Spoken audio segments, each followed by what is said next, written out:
দরদি ভাই সকল এবং আমার মা ও বোনেরা, সর্বপ্রথমে প্রশংসা গুণগান সেই মহান আল্লাহ তাআলার জন্য, যিনি আমাদেরকে মুসলমান রূপে, মানুষ রূপে তৈরি করেছেন, যিনি আমাদেরকে এত সুন্দর ইসলাম দান করেছেন।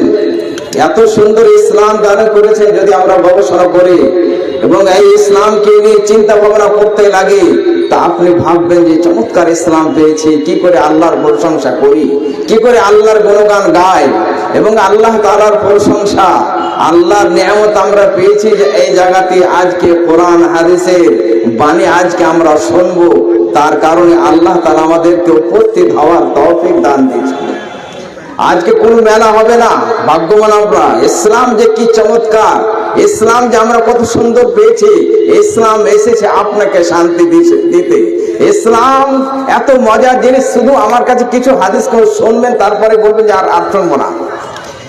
আজকে আমরা ভাগ্যবান যে এমন জায়গাতে উপস্থিত হতে পেরেছি যেখানে কোনো মেলা নাই, যেখানে কোনো জায়গাতে হাট নাই, কিছুই নাই, হট্টগোল নাই, শুধুমাত্র কোরআনের ভালোবাসা, শুধুমাত্র তাওহীদের ভালোবাসা, শুধুমাত্র নবী আকরাম সাল্লাল্লাহু আলাইহি সাল্লামের সুন্নতের ভালোবাসা, শুধুমাত্র সাহাবায়ে কেরাম রাদিয়াল্লাহু আনহুম আজমাইন, যিনারা ইসলামের জন্য দান করেছিলেন, যিনারা ইসলামের জন্য নিজের মাল, নিজের জান সবকিছু দান শেষ করে দিয়েছিলেন, সবকিছু দিয়ে দিয়েছিলেন। তাদের ভালোবাসা আজকে আমরা পড়ব। তারা সকলেই জান্নাতি। তাদের ভালোবাসা যদি একটু অন্তরে টাচ করে যায়, তাদেরকে যদি আমরা ভালোবাসা তাদের পেয়ে যাই, তাদেরকে ভালোবাসতে পেয়ে যাই, তাহলে আমরা ভাগ্যবান হব, এই দুনিয়াতে সফল হব এবং মরার বড় সফল হব, কামিয়াব হব, আমরা জান্নাতুল ফিরদাউসে স্থান পাবো তাদের সঙ্গে ইনশাআল্লাহ। তারপর অসংখ্য দরুদ ও সালাম নাযিল হোক আমাদের শেষ নবী, দয়ার নবী মুহাম্মদ সাল্লাল্লাহু আলাইহি সাল্লামের উপর। আল্লাহুম্মা সাল্লি ওয়া সাল্লিম ওয়া বারিক আলাইহি।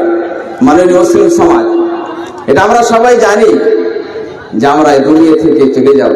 তার এই দুনিয়া থেকে আমাদেরকে লম্বা একটা সফর করতে হবে। এই দুনিয়া চিরস্থায়ী দুনিয়া নয়। এই দুনিয়া থেকে আমরা সফর করব, তাহলে এই সফরের জন্য কি নিয়ে যাচ্ছি, কি জমা করলাম, কি সঞ্চয় করেছি, এই জায়গা থেকে আমাদেরকে সফর করতে হবে।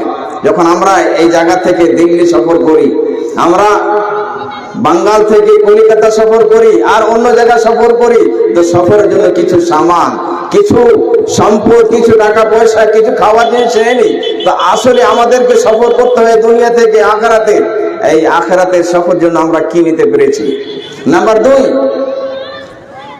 আল্লাহ তাআলা যাদেরকে যে যোগ্যতা দিয়েছে, যে সালাহিয়াত আল্লাহ তাআলা দান করেছেন, তাদের উচিত হবে এই ইসলামের প্রচারের জন্য, এই কোরআনের ভালোবাসার প্রচারের জন্য, এই তাওহীদের ভালোবাসার প্রচারের জন্য সাহাবায়ে কেরাম রাদিয়াল্লাহু আজমাইন তাদের আজমতের ভালোবাসার প্রচারের জন্য সেই যোগ্যতাকে ব্যবহার করবে, সেই যোগ্যতাকে নিয়ে আসবে, যাকে আল্লাহ তাআলা শরীয়তের জ্ঞান দিয়েছে। শরীয়তের জ্ঞানের দ্বারা মানুষদেরকে বোঝাবার চেষ্টা করবে যে এই দুনিয়া মাত্র কয়েকটা দিনের, শরীয়তের জ্ঞান তোমাকে অর্জন করতে হবে, ইসলাম জানতে হবে। ইসলাম তোমাকে শান্তি দিতে এসেছে, ইসলাম তোমাকে মঙ্গলের পথে ডাকতে এসেছে, ইসলাম তোমাকে ক্ষতি থেকে বাঁচাতে এসেছে। এই ইসলামের কথা সে বলতে থাকবে। যাদেরকে আল্লাহ তাআলা বুদ্ধি জ্ঞান দিয়েছে, বুদ্ধি জ্ঞান দিয়ে সুন্দর পরামর্শ দিয়ে সে বলবে যে না, মাদ্রাসা চালাতে হবে আমাদেরকে, আমাদের ছোট ছোট ছেলেদেরকে কোরআনের ভাষা শেখাতে হবে, তেলাওয়াতের কথা শেখাতে হবে। এই তেলাওয়াত যদি আমাদের সন্তানেরা না জানে, তাহলে যখন ওই সন্তানেরা যুবক হবে, বড় হবে, আমরা দুনিয়া ছেড়ে চলে যাব। আসলে তো দুনিয়াতে থাকতে আসেনি আমরা, আসলে ওই ঘরে আমাদেরকে চলে যেতে হবে। আসল ঘর, আসল স্থান, আসল ঠিকানা সেই জায়গাতে। তাহলে ওই সন্তানের যদি কোরআন পড়ে থাকে, কোরআনের তেলাওয়াত করে থাকে, তাহলে ওই সন্তানেরা আমাদের নেকির জন্য সদকায়ে জারিয়া হবে, নেকির কারণ হবে। যা কিছু তারা করবে সব নেকি কবরে পৌঁছবে। যাদেরকে আল্লাহ তাআলা টাকা পয়সা দিয়েছেন, তারা ওই টাকা পয়সাকে আল্লাহর পথে খরচ করবে, জিহাদের ময়দানে তারা খরচ করবে, তারা মাদ্রাসার পিছনে খরচ করবে, মসজিদ নির্মাণ করার জন্য খরচ করবে। ওলামায়ে কেরাম যারা সত্যবাদী, শুধুমাত্র যে আল্লাহর জন্য কাজ করে, তাওহীদের ভালোবাসা নিয়ে কাজ করে, ইসলামের জন্য কাজ করে, মসজিদ মাদ্রাসার দেফার জন্য কাজ করে, তাদের পিছনে খরচ করতে হবে। তাহলে এই টাকা আপনার কাজে আসবে, কিয়ামতের দিন আপনাকে বাঁচাবে, এই টাকা আপনার জন্য পরিত্রাণের কারণ হবে। আবু বকর সিদ্দিক রাদিয়াল্লাহু তাআলা আনহু যোগ্য সাহাবী, আবু বকর সিদ্দিক রাদিয়াল্লাহু তাআলা আনহু যোগ্য সাহাবী। সমস্ত নবীগণের পরে উম্মতে মুহাম্মাদী সাল্লাল্লাহু আলাইহি সাল্লামের মধ্যে সর্বশ্রেষ্ঠ ব্যক্তি, এই কথাটাও জানতে হবে। সবচেয়ে দামি কথা, এই আবু বকর সিদ্দিক রাদিয়াল্লাহু তাআলা আনহু নবীদের পরে উম্মতে মুহাম্মাদী সাল্লাল্লাহু আলাইহি সাল্লামের মধ্যে সর্বশ্রেষ্ঠ ব্যক্তি। উনি যখন ইসলাম গ্রহণ করেছিলেন, ওনার কাছে সেই সময়তে 40,000 দিরহাম ছিল, 40,000 দিরহাম ছিল। তো উনি ওই টাকাকে, ওই পয়সাকে, ওই সম্পদকে দিন ইসলামের খাতিরে, দাওয়াতের কাজে, ইসলামের প্রচারে ব্যয় করে দিয়েছিলেন, খরচ করে দিয়েছিলেন। মক্কা নগরে যে সমস্ত মুসলমানদের উপরে অত্যাচার হতো, তাদের উপরে আক্রমণ করা হতো, তাদেরকে কষ্ট দেওয়া হতো, বেলাল রাদিয়াল্লাহু তাআলা আনহু যেমন ছিলেন, আর অন্য সাহাবায়ে কেরাম ছিলেন, আবু বকর সিদ্দিক রাদিয়াল্লাহু তাআলা আনহু এই পয়সাকে তাদেরকে আজাদ করতে খরচ করে দিলেন, তাদেরকে মুক্তি দান করলেন, তাদেরকে বাঁচালেন। 35,000 দিরহাম খরচ করে দিয়েছিলেন দিন ইসলামের কাজে, তাওহীদের কাজে, কোরআনের নাশরের কারণে, ইসলামের প্রচারের কারণে। এবং যে সমস্ত মুসলমানদের উপরে অত্যাচার হচ্ছিল তাদেরকে কিনে আজাদ করে দিলেন। মাত্র বেঁচে ছিল 5,000 দিরহাম, 5,000 দিরহাম। ওই 5,000 দিরহামকে আবু বকর সিদ্দিক রাদিয়াল্লাহু তাআলা আনহু বাঁচিয়ে রেখেছিলেন হিজরতের জন্য। মক্কা থেকে যখন মদিনা হিজরত করতে হলো, ঈমান বাঁচানো মক্কা তো কঠিন হয়ে গেল, আর তাওহীদ বাঁচাতে পারা যায় না, ইসলাম বাঁচাতে পারা যায় না। মুমিনের কাছে সবচেয়ে দামি গুরুত্বপূর্ণ সম্পদ ঈমান, ইসলাম সবচেয়ে বেশি দামি। আমার জান চলে যাক, ইসলাম বাঁচাতে গিয়ে আমি জান দিতে রাজি আছি। এই কথাটা শিখেছি কোরআন থেকে, আমি এই কথাটা শিখেছি আবু বকর সিদ্দিক রাদিয়াল্লাহু তাআলা আনহুর জীবনে থেকে। উনি 5,000 দিরহাম বাকি রাখলেন, হিজরতের সফর হলো, হিজরত করতে লাগলেন মক্কা থেকে মদিনা, 5,000 দিরহামও শেষ করে দিলেন। এই আবু বকর সিদ্দিক রাদিয়াল্লাহু তাআলা আনহু সব পয়সাকে আল্লাহর জন্য, আল্লাহর খাতিরে, কেন উনি ভালোভাবে জানতেন যে এই দুনিয়া মাত্র কয়েকটা দিনের মাত্র স্বপ্নের দুনিয়া। ওয়াল আখিরাতু খায়রু ওয়া আবকা, আখিরাত হচ্ছে চিরস্থায়ী, আখিরাত হচ্ছে চিরস্থায়ী এবং উত্তম সেই জায়গা। এই দুনিয়া মাত্র কয়েকটা দিনের, তার জন্য দিনের জন্য সব পয়সা লুটিয়ে দিয়েছিলেন।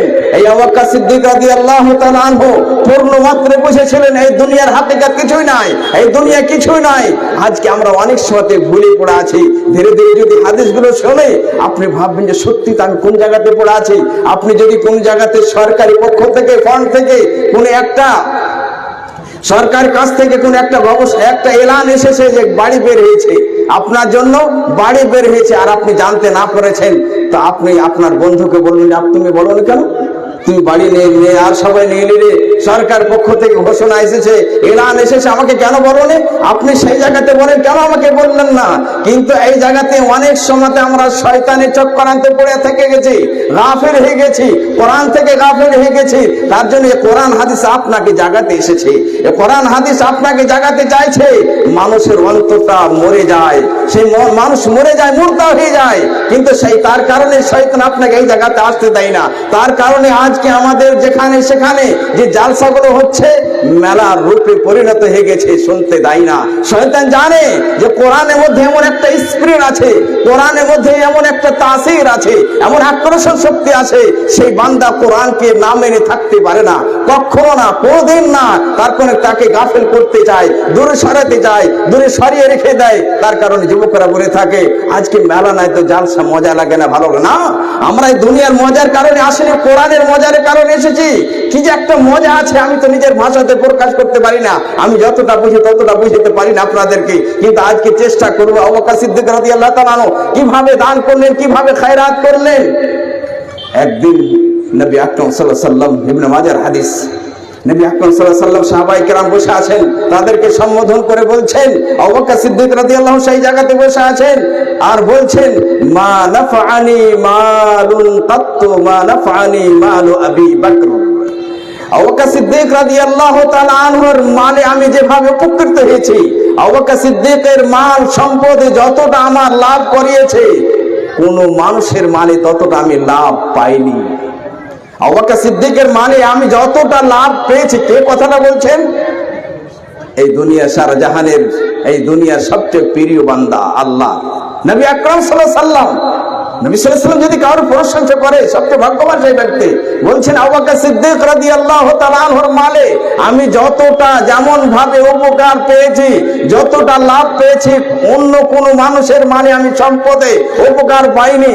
ফাজাআলা ইয়াবকি, আবু বকর সিদ্দিক রাদিয়াল্লাহু তাআলা কাঁদতে শুরু করেছেন, ক্রন্দন করতে শুরু করেন খুশিতে, যে নবী সাল্লাল্লাহু আমার প্রশংসা করলেন, আমার মালে এতটা লাভ করেছে, আমি ভাগ্যবান, আমি ভাগ্যবান, আমি আমার মালের দ্বারা নবী সাল্লাল্লাহু আলাইহি ওয়াসাল্লামের উপকার করতে পেরেছি, আমি ভাগ্যবান। আপনি ভাগ্যবান হতে চান না? তারপরে দেখে কি বলছেন আবু বকর সিদ্দিক রাদিয়াল্লাহু তাআলা আনহু, কেঁদে ফেলছেন আর বলছেন ইয়া রাসূলুল্লাহ হাল আনা ওয়া মালি ইল্লা লাকা ইয়া রাসূলুল্লাহ সাল্লাল্লাহু আলাইহি সাল্লাম। নবী সাল্লাল্লাহু আলাইহি সাল্লাম আপনি বলছেন আমার মালের কথা, আমার দেহ এবং আমার সমস্ত মাল আপনার জন্য আল্লাহ রাসূল সাল্লাল্লাহু আলাইহি সাল্লাম দ্বীন ইসলামের খাতিরে, আপনার ইজ্জত, আপনার সুন্নতের ভালোবাসার জন্য সব সমাতে রেডি আছে। আমার পূর্ণ দেহ এবং আমার সমস্ত মাল আপনার জন্য। নবী সাল্লাল্লাহু আলাইহি সাল্লাম তারা পুরোপুরি ভাবে ইসলামকে বুঝেছিলেন, তারা ইসলামের স্বাদকে পেয়েছিলেন, ইসলামের মজাটা পেয়েছিলেন এবং ইসলামের যে হাকিকত, এই দুনিয়ার এই হাকিকত তারা বুঝেছিলেন। তার জন্য ইসলামের জন্য সবকিছু দান করে দিয়েছিলেন, সবকিছু দিতে রাজি হয়েছিলেন। পবিত্র কোরআন মাজিদে একটা ছোট্ট আয়াত আছে, চমৎকার আয়াত। আজকে আমরা কোরআন থেকে গাফেল, কোরআন আমরা পড়তে চাই না, তার জন্য আমাদের অন্তরটা কঠোর হয়ে গেছে, অন্তরটা শক্ত হয়ে গেছে, দুনিয়ার দিকে টান মেরে দিয়েছি, আখিরাতের একটুকু টান নাই। যেখানে 1 মিনিট আমার ভরসা নাই, আপনারও ভরসা নাই যে এই জায়গা থেকে আর উঠতে পারবো কিনা, হঠাৎ করে এই দুনিয়া থেকে চলে যাব আমরা সকলেই। তাহলে যখনই চলে যাব, যখন মরতেই হবে ভালো কাজ করে যাবো, যখন মরতেই হবে ভালো কাজ করে যান, যাতে মরার পরে ওই সম্পদ, ওই টাকা পয়সা আপনার কাজে লাগে। আল্লাহ তাআলা কোরআন মাজিদের মধ্যে বলছেন, কি চমৎকার ভঙ্গিমা! আল্লাহ তাআলা বলছেন, ইন্নাল্লাহা আশতারা মিনাল মুমিনিনা আনফুসাহুম ওয়া আমওয়ালাহুম বিআন্না লাহুমুল জান্নাহ। আল্লাহ তাআলা মুমিন বান্দার কাছে তার জান মালকে জান্নাতের বিনিময়ে কিনে নিয়েছেন। আল্লাহু আকবার। জান্নাতের বিনিময়ে মুমিন বান্দার কাছে তার জান, তার মাল, তার সম্পদ সব কিনে নিয়েছেন। আপনার বাড়িতে যখন কোনো মজদুর করে, কোন ব্যক্তি কাজ করতে গেছে, 8 ঘন্টা কাজ করতে গেছে, 4 ঘন্টা কাজের পরে বলছে আমি আর পারবো না, ক্লান্ত শরীর, আমার অমুক কাজ আছে, তখন সেই বাড়ির মালিক বলে, আমি তোমাকে 8 ঘন্টার জন্য কিনে নিয়েছি, 8 ঘন্টার জন্য তোমাকে 500 টাকা দেওয়ার কথা হয়েছে বা 1000 টাকা দেওয়ার কথা হয়েছে, তোমাকে 8 ঘন্টা কাজ করতে হবে। সারা জাহানের বাদশা আল্লাহ। রিজক কে দেয় আমাদেরকে? আল্লাহ। আমাদের সুস্থতা কে দেয়? আল্লাহ। পানি খেতে কে দেয় আমাদেরকে? আল্লাহ। বলার শক্তি দান করেছে কে? আল্লাহ। এই জায়গাতে উপস্থিত হওয়ার তৌফিক দান করেছে কে? আল্লাহ। আপনাকে বাড়ি গাড়ি কে দিয়েছে? আল্লাহ। আপনাকে সন্তান কে দিয়েছে? আল্লাহ। আপনাকে সুন্দর স্ত্রী কে দিয়েছে? আল্লাহ। আপনাকে সুন্দর স্বামী কে দান করেছে? আল্লাহ। এই জমিন কে দান করেছেন? আল্লাহ। এই আকাশ, ঝুলন্ত আকাশ কে দান করেছেন? আল্লাহ। তাহলে ওই আল্লাহ যে সব কিছু দিয়েছে, ওই আল্লাহ বলছে আমি তোমার জান মালকে কিনে দিয়েছি। এই আয়াতের পূর্ণ চিত্র যদি আমরা দেখতে যাই, সাহাবায়ে কেরাম রাদিয়াল্লাহু আনহু আজমাইনের জীবনীতে আল্লাহ যে বললেন যে তোমাদের জান, মুমিনদের জান মালকে আল্লাহ তাআলা জান্নাতের বিনিময়ে কিনে নিয়েছেন, এই আয়াতের পূর্ণ ব্যাখ্যা, এই আয়াতের পূর্ণ চিত্রটা যদি আমরা নবী সাল্লাল্লাহু আলাইহি সাল্লামের সঙ্গের সাথী সাহাবায়ে কেরাম রাদিয়াল্লাহু আনহু আজমাইন তাদের জীবনীতে দেখতে যাই, আজকে তো আমরা এমন গাফেল মুসলমান যে সাহাবা কাকে বলে সেটাও জানি না। কি করে আমি মুসলমান হতে পেরেছি? কি করে আমি মুসলমান হতে পেরেছি? যে সাহাবা কারা? যাদের দ্বারাই আমার ইসলাম পেয়েছি, ওনারা আমাদের কাছে ইসলামকে পৌঁছে দিয়েছেন। নবী সাল্লাল্লাহু আলাইহি সাল্লামের সঙ্গের সাথী, তাদেরকে আল্লাহ তাআলা বেছে নিয়েছিলেন, চয়েস করেছিলেন যে এরা নবী সাল্লাল্লাহু আলাইহি সাল্লামের সাহায্য করবে যুদ্ধের ময়দানে, সব ক্ষেত্রে, দানের ক্ষেত্রে, সব ক্ষেত্রে তারা হচ্ছে সাহাবা। অর্থাৎ এক কথায় যদি আমি ছোট্ট করে বোঝাবার জন্য এই শব্দটা বলি, সাহাবারা হচ্ছে তারা যারা, যিনারা ঈমানের সাথে নবী সাল্লাল্লাহু আলাইহি সাল্লামের সাথে সাক্ষাৎ করেছেন এবং ঈমানী অবস্থায় দুনিয়া থেকে বিদায় হয়ে গেছেন, তারাও হচ্ছেন সাহাবা। কেননা নবী সাল্লাল্লাহু আলাইহি সাল্লামের জামানাতে কিছু মুনাফিকিন ছিল, কাফের ছিল, তারাও সাক্ষাৎ করেছিল, কিন্তু ঈমান নিয়ে আসেনি, তারা সাহাবা হতে পারে না। সাহাবা তারা যারা ঈমানের সাথে নবী সাল্লাল্লাহু আলাইহি সাল্লামের সাথে সাক্ষাৎ করলেন এবং ঈমানের অবস্থায় দুনিয়া থেকে বিদায় হয়ে গেলেন। তো আমি এই আয়াতকে তাদের জীবনে থেকে একটু চিত্র আমরা দেখতে চাই, যে আল্লাহ তাআলা যে কোরআন মাজিদের মধ্যে বললেন যে আমি মুমিনদের জান মালকে জান্নাতের বিনিময়ে কিনে নিয়েছি, চিত্রটা একটু দেখি তো সাহাবায়ে কেরামের জীবনেতে। তারা কিভাবে ইসলামের জন্য নিজের জানকে কোরবান করে দিয়েছিলেন, তারা কিভাবে ইসলামের পরিচয়ের জন্য নিজের মালকে লুটিয়ে দিয়েছিলেন। খান্দাকের যুদ্ধের একটু চিত্র আমরা নিয়ে আসি। খান্দাকের যুদ্ধ 5 হিজরিতে খান্দাকের যুদ্ধ হয়। খান্দাকের এমন একটা যুদ্ধ, খান্দাক গর্ত করা হয়েছিল। সেই সময়তে সমস্ত মুসলমানদের বিরুদ্ধে যে দলগুলো ছিল, সমস্ত দল, সমস্ত টিম একমত হয়ে গেছিল যে ইসলামকে শেষ করে দিতে হবে, ইসলামকে মুছে দিতে হবে, তাওহীদকে মিটে দিতে হবে। তাদের যে বড় নেতা সরদার নবী আকরাম সাল্লাল্লাহু আলাইহি সাল্লাম, তাকে শেষ করতে হবে, তাদের সঙ্গের সাথীকে শেষ করতে হবে। সমস্ত দল, সমস্ত টিম, সমস্ত কাফেরেরা একত্রিত হয়ে গিয়ে মুসলমানদের উপরে আক্রমণ করার চেষ্টা করেছিল। আজকে করছে না? আজকে করছে, কিন্তু আজকে আমরা গাফিল মুসলমান। আজকে আমরা কোরআন ছেড়ে দিয়েছি, আজকে আমরা হাদিস নবী সাল্লাল্লাহু আলাইহি সাল্লামে ছেড়ে দিয়েছি, সুন্নাত ছেড়ে দিয়েছি, সাহাবায়ে কেরামের পূর্ণ জীবনে ছেড়ে দিয়েছি। তারা সমস্ত কাফিররা একমত হয়ে গেল, এক দল হয়ে গেল, এক জায়গাতে একত্রিত করে তারা ভাবলো যে এবার ইসলামকে আমরা শেষ করে দিব, মুছে দিব, একদম আর ইসলাম যেন না থাকে। আল্লাহ বড় শক্তিশালী, ইন্নাল্লাহা আলা কুল্লি শাইইন কাদির। এটা আমাদের বিশ্বাস, পূর্ণ মুসলমানদের বিশ্বাস যে আল্লাহ বড় শক্তিশালী। সেই সময়তে নবী সাল্লাল্লাহু আলাইহি সাল্লাম, সাহাবায়ে কেরাম অভাব অনটনে ছিলেন, খাবার সেরকম ছিল না, বাড়িতে খাবার ছিল না। সেই সময়তে নবী আকরাম সাল্লাল্লাহু আলাইহি সাল্লাম এরকম হয়ে গেলেন, চিন্তিতহীন, কি করা যায়। পরামর্শ শুরু হলো, পরামর্শ করতে কি করতে পারা যায়। এই সময়তে এখানে একটা শিক্ষা পেলাম যে যেমনই কাজ হোক না কেন, যেমনই জটিল গুরুত্বপূর্ণ কাজ হোক না কেন, সেই জায়গাতে পরামর্শ করতে হবে আমাদেরকে। নবী সাল্লাল্লাহু আলাইহি সাল্লাম পরামর্শ করছেন সাহাবায়ে কেরামদেরকে নিয়ে যে আমাদের বিরুদ্ধে, মুসলমানদের বিরুদ্ধে, ইসলামের বিরুদ্ধে সমস্ত দল, সমস্ত কাফেররা একত্রিত হয়ে গেছে, আমাদেরকে মিটাতে চাইছে। এখন কি করা যায়? সালমান ফারসি রাদিয়াল্লাহু তাআলা, সালমান ফারসি রাদিয়াল্লাহু তাআলা যোগ্য সাহাবী, জ্ঞানী মানুষ। উনি নিজের কওমের কাছে দেখেছে জেলের গর্ত করতে। উনি বলছেন নবী সাল্লাল্লাহু আলাইহি সাল্লাম, শত্রুরা যদি আসে, দুশমনরা আসে, এই দিক দিয়ে যদি আসতে চায় আক্রমণ করতে পারবে না, এই দিক দিয়ে যদি তারা আসতে চায় আসতে পারবে না, পিছন দিকে যদি আসতে চায় তারা আসতে পারবে না, তাহলে সামনে শুধু আমাদের রাস্তা আছে, এই রাস্তা দিয়ে, এই দিক দিয়ে তারা আক্রমণ করতে পারে, প্রবেশ করতে পারে। তাহলে এই জায়গাতে গর্ত করতে হবে, গাঢ়া করতে হবে, যাতে করে শত্রুরা প্রবেশ না করতে পারে, ঢুকতে না পারে। সালমান ফারসি রাদিয়াল্লাহু তাআলা এই পরামর্শ নিয়ে নবী সাল্লাল্লাহু আলাইহি সাল্লাম গর্ত করার হুকুম দিয়ে দিলেন, আদেশ দিয়ে দিলেন। এখানে বোঝা যায় ছোটরাও বড়দেরকে পরামর্শ দিতে পারে, এমনকি স্ত্রীর কাছে স্বামীও পরামর্শ নিতে পারে। আরে অনেক সময় বোঝা যায় আমি স্বামী হয়ে স্ত্রীর কাছে পরামর্শ নেব না, কেন নিব আমি? যেখানে নবী আকরাম সাল্লাল্লাহু আলাইহি সাল্লাম উত্তম ব্যক্তি, নবীদের মধ্যে সর্বের সেরা, সেই নবী মুহাম্মদ সাল্লাল্লাহু আলাইহি সাল্লাম পরামর্শ নিচ্ছেন সাহাবায়ে কাছ থেকে। এবং আমাদের মা উম্মু সালমা রাদিয়াল্লাহু আনহা, নবী সাল্লাল্লাহু আলাইহি সাল্লামের স্ত্রী, ওনার কাছে পরামর্শ নিচ্ছেন সুলহ হুদাইবিয়ার সময়তে।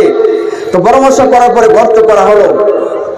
সেই সময়তে কঠিন সময়, অভাব অনটনের সময়, সাহাবায়ে কেরাম গর্ত করছেন, তাদের কাছে খাবার নাই, পেটে পাথর তারা বেঁধেছিলেন, পেটে পাথর বেঁধেছিলেন, গর্ত করছিলেন। এই সময় এমন একটা বিশাল বড় পাথর চলে এলো।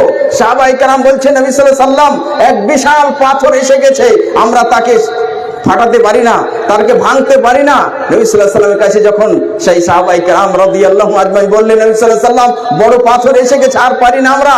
নবী সাল্লাল্লাহু আলাইহি সাল্লাম গেলেন আর বিসমিল্লাহ বলে যখনই কোদালটা, যখনই জিনিস ভাঙার জিনিসটাকে উপরে উঠালছেন, পেটটা উঠে গেছে, পেটের পিছনে পাথর বাঁধা ছিল, পিছনে পেটের ভিতরে পাথর বাঁধা ছিল। নবী আকরাম সাল্লাল্লাহু আলাইহি সাল্লামের পাথর বিসমিল্লাহ বলে ভাঙলেন, সেই পাথর ভেঙে গেল।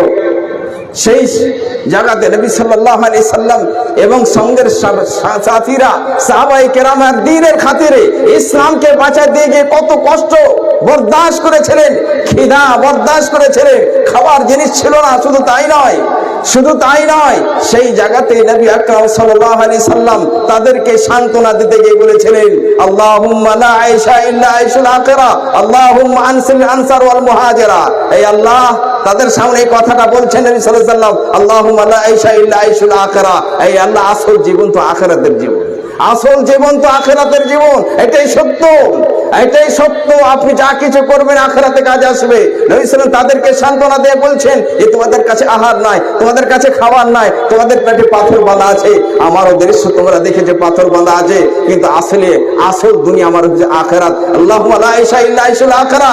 আসলে এই দুনিয়া কিছু না, আসলে আখিরাতের জীবন আসল। এই আল্লাহ, তুমি আনসারদেরকে ক্ষমা করে দাও, মুহাজিরদেরকে ক্ষমা করে দাও। সাহাবায়ে কেরামরা অর্থ বুঝতে পারিছেন যে নবী সাল্লাল্লাহু আলাইহি আমাদেরকে সান্ত্বনা দেওয়ার জন্য কথা বলছেন। নবী সাল্লাল্লাহু আলাইহি আমাদেরকে সান্ত্বনা দেওয়ার জন্য এই কথাগুলো বললেন, দোয়া দিচ্ছেন। তারা উত্তরে বলেছিলেন, ক্বালু মুজিবিনা লাহু, ক্বালু মুজিবিনা লাহু। নবী সাল্লাল্লাহু আলাইহি ওয়াসাল্লাম এই কথার উত্তর দিয়ে তারা বলেছিলেন, নাহনু আল্লাযী বায়াউ মুহাম্মাদান আলাল জিহাদি মা বাকিনা আবাদা।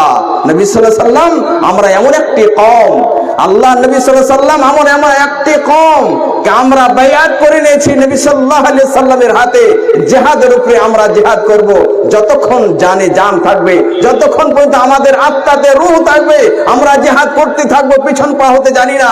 নবী সাল্লাল্লাহু আলাইহি ওয়াসাল্লাম আপনি দোয়া দেন, একরকম কথার ভঙ্গিমাতে বলছেন যে আপনি যে আমাদের জন্য দোয়া করছেন, আপনি দোয়া করতে থাকেন, আমরা পিছন পা হতে জানি না, অভাবে পড়ে থাকতে পারি, ইসলামের খাতিরে সবকিছু আমরা লুটিয়ে দেব, জানও লুটিয়ে দেব। তারা পূর্ণ মাত্রায় চিত্র পেশ করেছিলেন। আল্লাহ তাআলা যে বললেন যে তোমাদের জান মালকে আমি কিনে নিয়েছি, তারা চিত্র পেশ করেছিলেন। তারা লোভী ছিলেন, তারা শৌখিন ছিলেন কিভাবে আমরা জান্নাত পাবো। আর এক সাহাবী রাদিয়াল্লাহু তাআলা আনহু, উহুদের যুদ্ধের সময়তে, এই ঘটনাটা দু জায়গাতে এসেছে, উহুদের যুদ্ধের সময়তে এসেছে এবং বদর যুদ্ধের সময়তে এসেছে। উহুদের যুদ্ধের সময় এক সাহাবী রাদিয়াল্লাহু তাআলা আনহু নবী সাল্লাল্লাহু আলাইহি সাল্লামের কাছে গিয়ে বলছেন, কিন্না রাজুলান ক্বাল আরাইত ইন কুতিনতু ফাআইনা আনা। নবী সাল্লাল্লাহু আলাইহি সাল্লাম, আপনি আমাকে একটু বলে দেন, যদি আমি জিহাদ করতে করতে আল্লাহর পথে, আল্লাহর রাস্তাতে জিহাদ করতে করতে মরে যায়, শেষ হয়ে যায়, শহীদ হয়ে যায়, ফাআইনা আনা, আমি কোথায় হব, আমার স্থান কোথায় হবে, আমার ঠিকানা কোথায় হবে। বেশি তো 3 মিনিট লাগবে, 5 মিনিট লাগবে, কিন্তু সাহাবায়ে কেরাম রাদিয়াল্লাহু আনহুম জান্নাতের কেমন শৌখিন ছিলেন। সেই সাহাবী রাদিয়াল্লাহু জান্নাতের শৌখিন নবী ওই কয়েকটা খেজুরকে ছেড়ে ফেলে দিচ্ছেন আর বলছে, ইন্নাহা লা হায়াতুন তাবিলা, এই খেজুরগুলো যদি আমি খেতে থাকি আমার জীবন লম্বা হয়ে যাবে, বড় হয়ে যাবে, জান্নাত যেতে বিলম্ব হবে। ছেড়ে ফেলে দিচ্ছেন। তুম্মা কাতাল হাত্তা কুতিলা, জিহাদ করতে শুরু করছেন, লড়তে থাকছেন, লড়তে উনি শহীদ হয়ে যাচ্ছেন। উনারা পূর্ণ মাত্রায় চিত্র পেশ করেছিলেন। আয়াত হাদিস, এই বুখারী হাদিস সমস্ত আয়াত হাদিসের মাঝে এসেছে, এক যোগ্য সাহাবী রাদিয়াল্লাহু তাআলা আনহু যুদ্ধের ময়দানে আছেন, শত্রুদের পক্ষ থেকে আক্রমণ হয়েছে, জখমি হয়ে গেছেন, রক্ত বেরিয়ে গেছে। সেই রক্তের ছিটাকে হাতে নিয়ে মুখমণ্ডলে মাখিয়ে দিচ্ছেন এবং কপালে মাখিয়ে দিয়ে বলছেন, ওয়াফুজতু রাব্বিল কাবা, খানা কাবার রবের কসম আমি কামিয়াব হয়ে গেলাম, আমি কামিয়াব হয়ে গেলাম, আল্লাহর পথে আমার জানকে আমি লুটিয়ে দিলাম জান্নাতের দিকে। আসলে আমাদের ঠিকানা জান্নাত। কোরআন মাজিদের কি সুন্দর ভঙ্গিমা আল্লাহ তাআলা কথা বলছেন। আল্লাহ তাআলা কোরআন মাজিদ আল্লাহর কালাম, কোরআন মাজিদ আল্লাহ তাআলা বান্দার সাথে কথা বলে। আজকে আমরা কোরআন থেকে অনেক দূরে, একটু আরবি ভাষা জানি না, কেন জানবে না? আমি সরাসরি এই কথাটা বলি যে মুসলমানদের ভাষা হচ্ছে আরবি, মুসলমানদের ভাষা হচ্ছে আরবি। বাংলা তো শুধু এই কারণে আমরা ভারতবর্ষে থাকি, কোনো সময় উর্দু ভাষা আমাদের, কোনো সময় হিন্দি ভাষা, কোনো সময় ইংলিশ ভাষা, কিন্তু আসলে আমাদের ভাষা আরবি। কেননা আমরা সবাই জানি আমরা সবচেয়ে বেশি কাকে ভালোবাসি। আসলে সত্যিকারে বলেন তো, সবচেয়ে বেশি কাকে ভালোবাসি? আমরা সবচেয়ে বেশি আমরা আল্লাহকে ভালোবাসি, তারপরে তার রাসূল সাল্লাল্লাহু আলাইহি সাল্লাম খাতামুন নবিয়্যিন, আমাদের নবী মুহাম্মদ সাল্লাল্লাহু আলাইহি সাল্লাম, তাকে আমরা ভালোবাসি। যে মানুষ যাকে ভালোবাসে তার কালচার, তার কথাবার্তা, তার ভঙ্গিমা, তার ভাষা সব কন্ট্রোল করার চেষ্টা করে। আমরা মুসলমান, কেন আমরা কোরআন শিখবো না?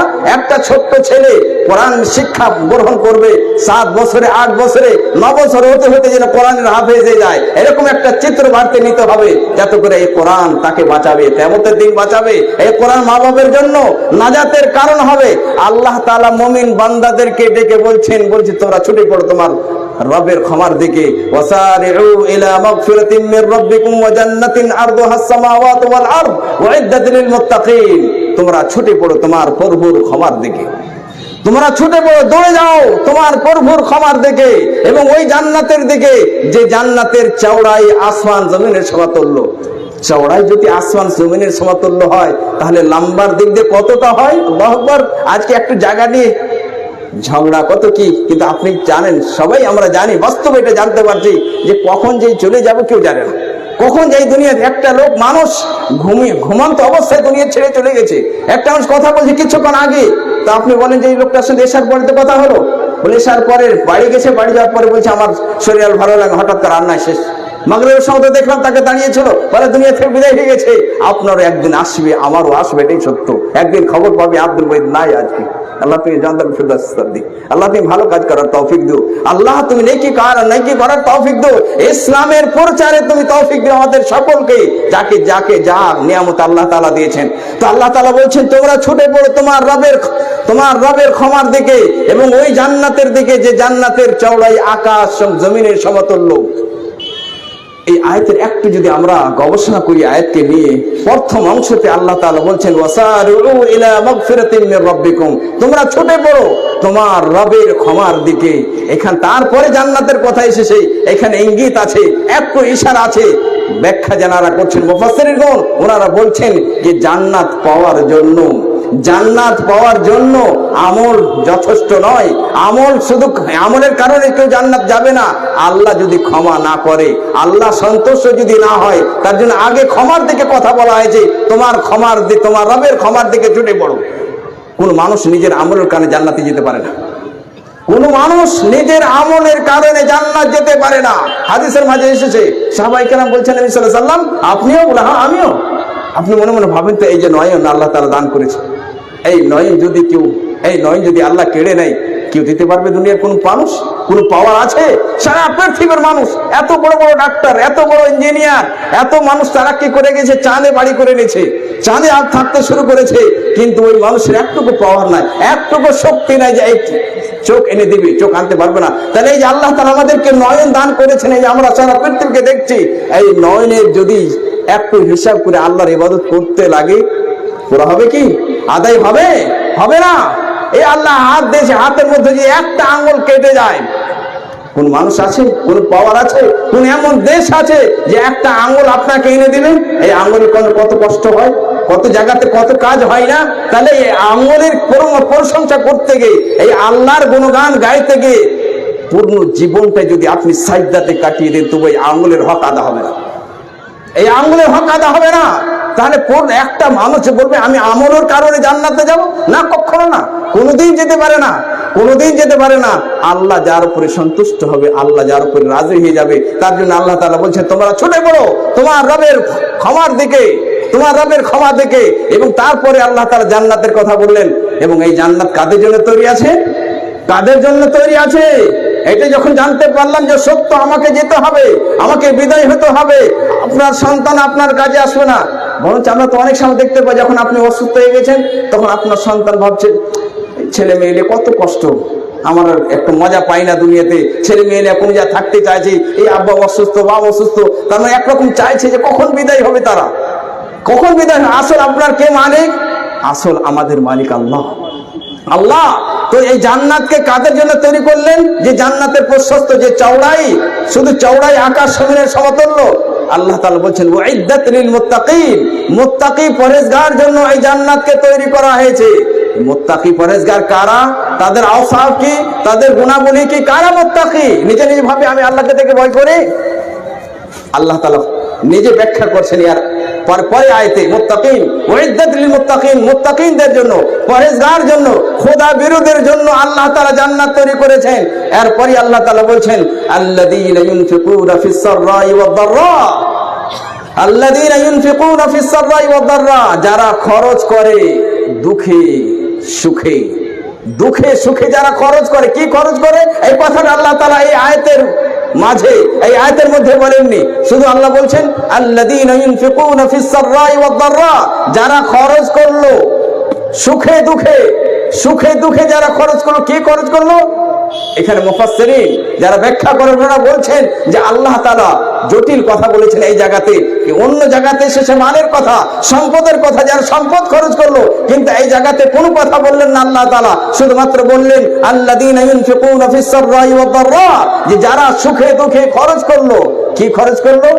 মাল খরচ করলো, সম্পদ খরচ করলো, পরিশ্রম দিয়ে খরচ করলো, নিজের পরিশ্রম মেহনত এটাও খরচ করলো, নিজের বুদ্ধি খরচ করলো যে না এই মাদ্রাসাকে চালাতে হবে, আমাদেরকে সুন্দর সিলেবাস হতে হবে, ছাত্র যেন ভালো তৈরি হয়, ঘন্টি যেন ভালো থাকে, আমাদের শিক্ষক যেন ভালো থাকে, নিজের মায়ের বুদ্ধি খাটালো কি করে আমাদের সমাজ কল্যাণের দিকে যাবে, কি করে আমাদের আদর্শ সমাজ গঠিত হবে, কি করে আমাদের ছেলে মেয়েদের মধ্যে কোরআনের ভালোবাসা জাগবে, কি করে আমাদের ছেলেদের মধ্যে তাওহীদের ভালোবাসা জাগবে, কি করে আমাদের ছেলেদের মধ্যে আখিরাতের একটা টান হবে, কি করে আমাদের ছেলে মেয়েরা মা বাপের ওয়াফাদার হবে, মা বাপের লক্ষ্য রাখবে। এই বুদ্ধি কাটালো, বুদ্ধি দিয়ে মাদ্রাসাকে চালাতে হবে, কোরআনের প্রচার করতে হবে, ইসলামের প্রচার করতে হবে, এবং যাদেরকে আল্লাহ বুদ্ধি জ্ঞান দিয়েছে, শরীয়তের জ্ঞান দিয়েছে, ওই বুদ্ধি জ্ঞান দিয়ে টাকা পয়সা দিয়ে সব দিক দিয়ে যারা খরচ করলো, এবং সময় দিয়ে যারা সময় দিল সেটাও আল্লাহর পথে খরচ করলো। যারা ক্যাশিয়ার, যারা গ্রামের মানুষ, বুদ্ধিজীবী মানুষ, অনেক টাকা পয়সার মালিক, মাদ্রাসাতে এসে একটু সময় দিল, দেখাশোনা করলো কি ব্যাপার, কোন জায়গাতে কেমন কিছু আছে, এটাই হলো আল্লাহর পথে খরচ করা। তাহলে এক নম্বর আল্লাহ তাআলা বলেন যে যাদের জন্য জান্নাত আল্লাহ তৈরি করেছেন, যারা সুখে দুঃখে আল্লাহর পথে খরচ করবে, যেমনই অবস্থা হোক না কেন আল্লাহর পথে টাকা দিয়ে পয়সা দিয়ে। কোন সময় আপনি সুখে ছিলেন, আনন্দের সাগরে ভেসেছিলেন, অনেক টাকা পেয়েছেন, অনেক দিয়েছিলেন, এখন দুঃখে আছেন, বেশি পারেন না, 2 টাকা দিবেন, 5 টাকা দিবেন, কিন্তু দিতে হবে আখিরাতের জন্য, কেননা আখিরাতের সফরের জন্য। নাম্বার 2 আল্লাহ তাআলা কি বলছেন? আল্লাযীনা ইউনফিকুনা ফিস সাররাই ওয়াদ দাররা ওয়াল কাযিবিনাল গায়ব, যারা নিজের রাগকে দফন করে দিল, যারা নিজের রাগকে দফন করে দিল, পানি পান করার মতো খেয়ে নিল।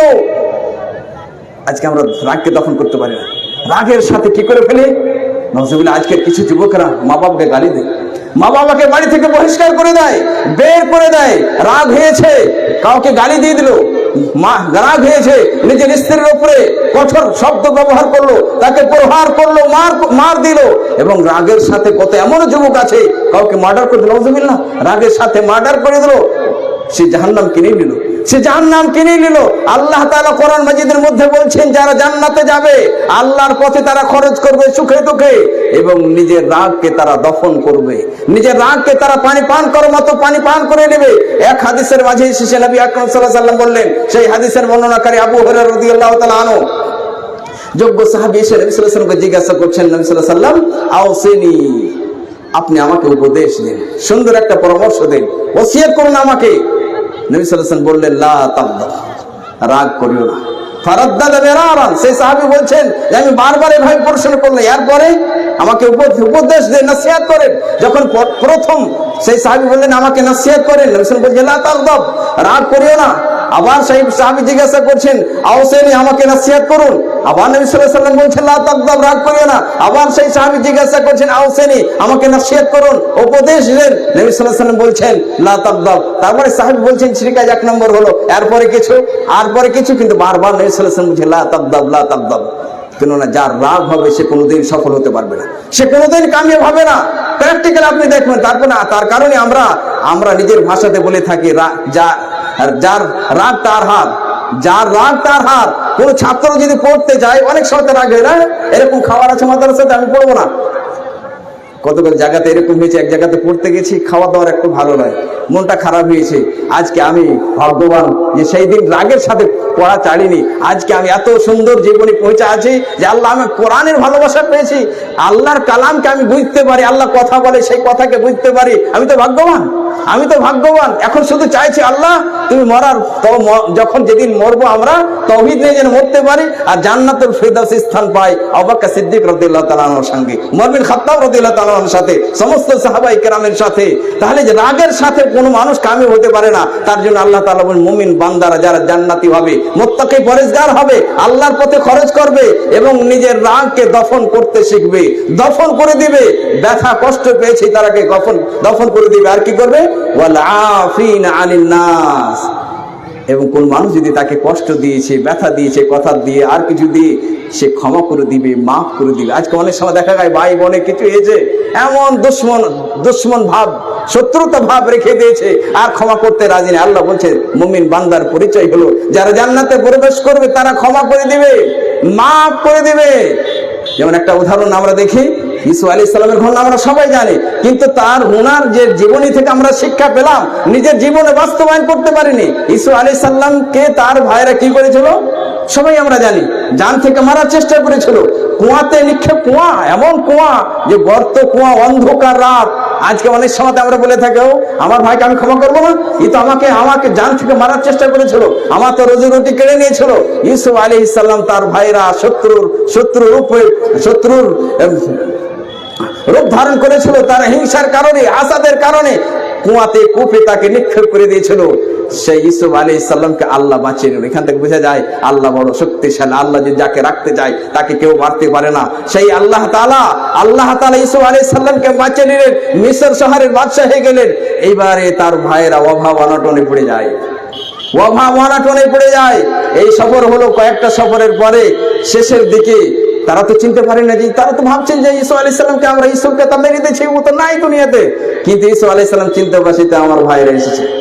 প্রথমে সামান দিয়েছেন, সব খাওয়ার দাওয়া সবকিছু দিয়েছেন, তারপরে শেষের দিকে বলছেন উনি যে তোমরা কি ইউসুফের সাথে কি ব্যবহার করেছে জানো? হঠাৎ করে আশ্চর্য হয়ে গেছে, ইনি কি করে ইউসুফ আলাইহিস সালামের ব্যাপারে জানলো? এখানকার বাদশাহ, এখানকার খাজেন। তখন চট করে বুঝে তুই ইউসুফ নাকি? যে হ্যাঁ আমি ইউসুফ। তখন তারা ক্ষমা চাইতে লাগলো যে অত্যাচার করেছিলাম, তোমার উপরে আক্রমণ করেছিলাম, তোমাকে জান থেকে মেরে দেওয়ার চেষ্টা করেছিলাম। ইউসুফ আলাইহিস সালাম তার ভাইদের উপরে কি করে ক্ষমা করেছিলেন? জান্নাতে মানুষেরা তেমন হয়। উনি বলেছিলেন লা তাসরিবা আলাইকুমুল ইয়াউম, আজকে তোমাদের কাছে কোনো ইন্তেকাম বদলা লওয়া হবে না। ইয়াগফিরুল্লাহু লাকুম, আল্লাহ তোমাদেরকে ক্ষমা করে দেয় যেন।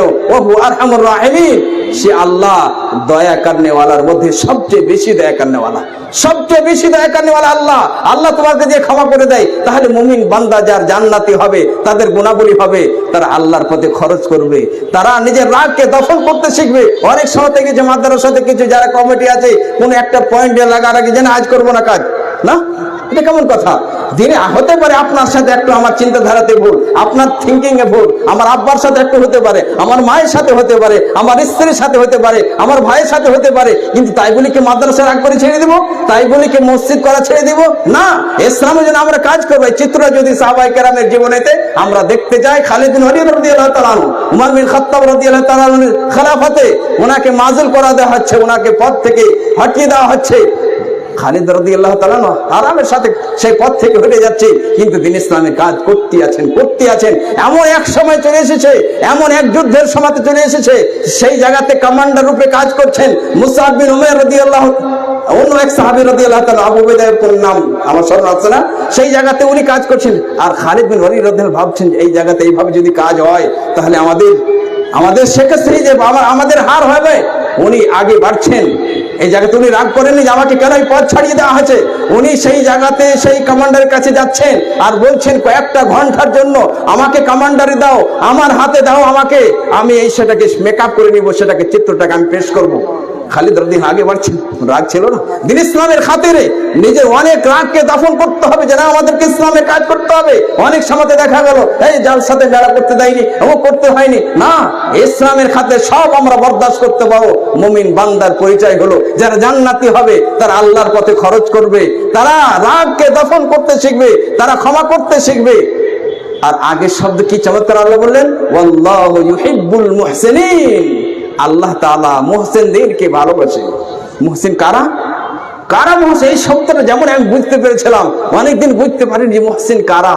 যখনই বুঝতে পেরেছিলাম, আনন্দের সাগরে ভেসে গেছিলাম। ওই সময়তে আমার শব্দ মুখ থেকে বের হয় আল্লাহু আকবার, তখন আমার ছেলেরা বুঝতে পারে আব্বা কি নতুন জিনিস পেয়ে গেছে।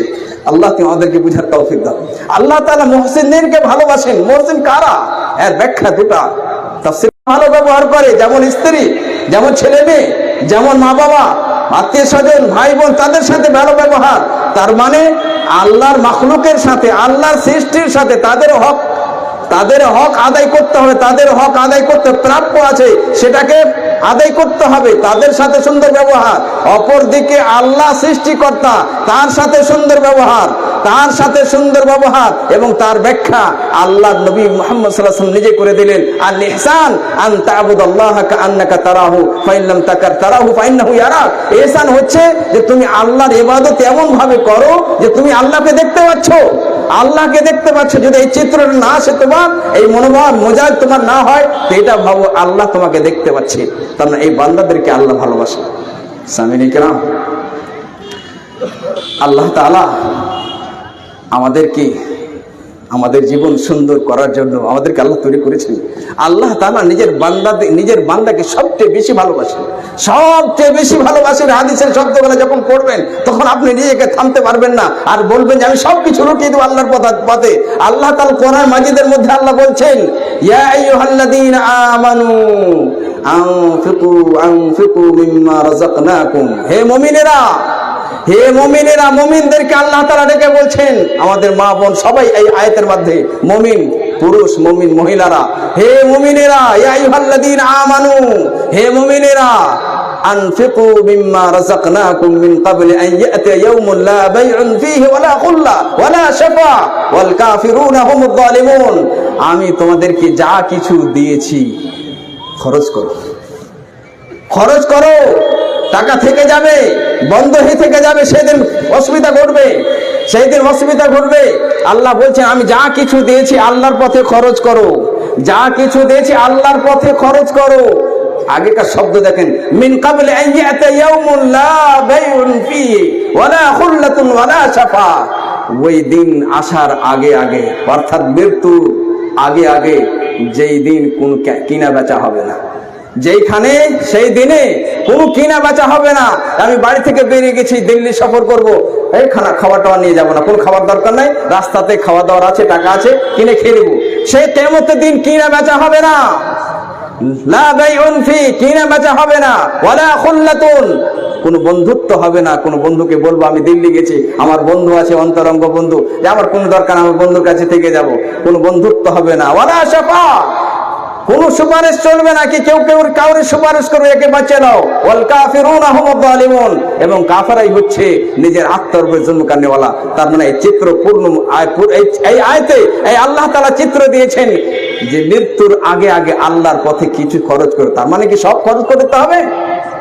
কিছু খরচ করেন, কিছু বাঁচিয়ে রাখেন আখিরাতের জন্য, যাতে করে সেই জায়গাতে কাজ আসে, সেই জায়গাতে কাজ আসে, সেই জায়গাতে আমাদের জন্য আমরা সেই মাল নিয়ে উপকৃত হতে পারি, সেই জায়গাতে আমরা কাজ পাই।